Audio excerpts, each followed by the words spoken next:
आज बनवणार आहेत आम्ही शेवग्याची शेंगाची भाजी. तरी ह्या काल बाजारातून आणलेला आहे, तरी कट करून घेतल्यात.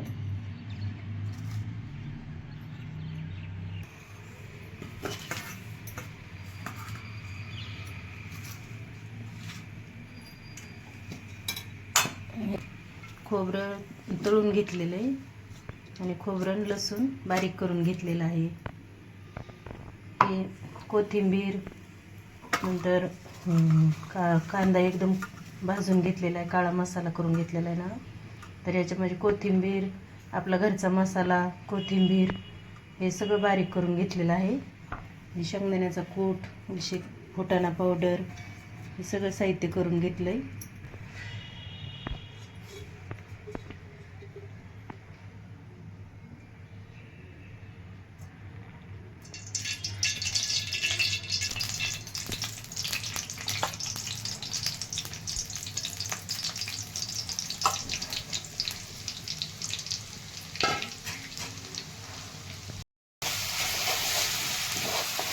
एकदम फुल गॅसवर द्यायची नाही, हे करून फोडणी परतून मिडियम गॅस करायचा, थोडीशी परतून घ्यायची, तेलकट परतून घ्यायची.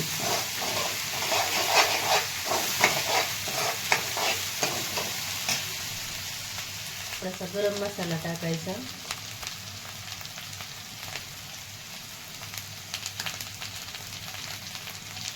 थोडासा सुहाना मसाला म्हणजे चिकन मसाला टाकून द्यायचा.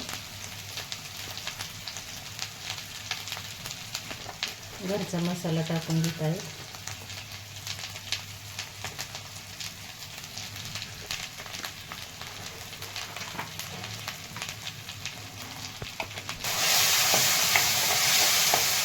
मिश्रण सगळं मिक्स करून घ्यायचं आणि थोडंसं तेल सुटेपर्यंत चांगलं परतून घ्यायचं. थोडीशी फोडणीला कोथिंबीर टाकून घ्यायची. आणि आपण ह्या शेंगा कट करून घेतल्यात ना, आणि एकदम उकडून नाही घ्यायचे ह्या शेंगा, ह्याची टेस्ट लागत नाही. मग अशाच आपण हे करून घेतलेले, चिरून घेतलेले आहेत ना, अशाच फोडणीमध्ये टाकायच्या, म्हणजे ह्याची टेस्ट खूप छान लागते. उकडून घेतल्या म्हणजे त्याचा अर्थ जातो सगळा. त्याच्यामुळे अशा शेंगा त्याच्यात परतून घ्यायच्या आणि रशीमध्ये शिजून द्यायचे छानसं.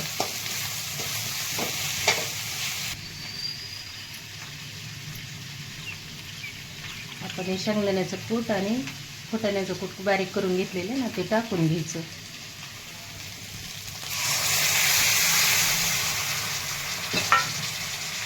तसं कोमट पाणी करून घ्यायचं, म्हणजे भाजी पटकन शिजते.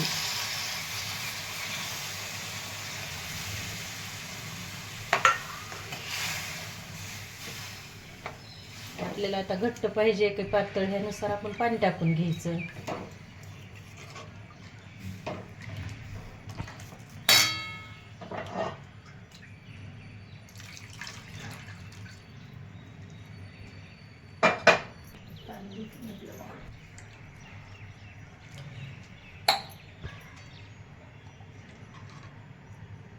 मिनटं चांगली शिजून घ्यायची आणि उकळी आल्यानंतर मग आपले कमी गॅस करून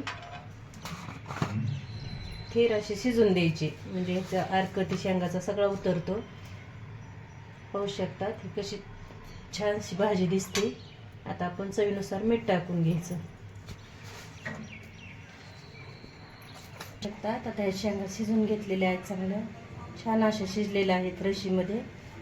तरी पाहू शकतात हे किती छान अशा शेंगाचा कलर ही मस्त आलेला आहे.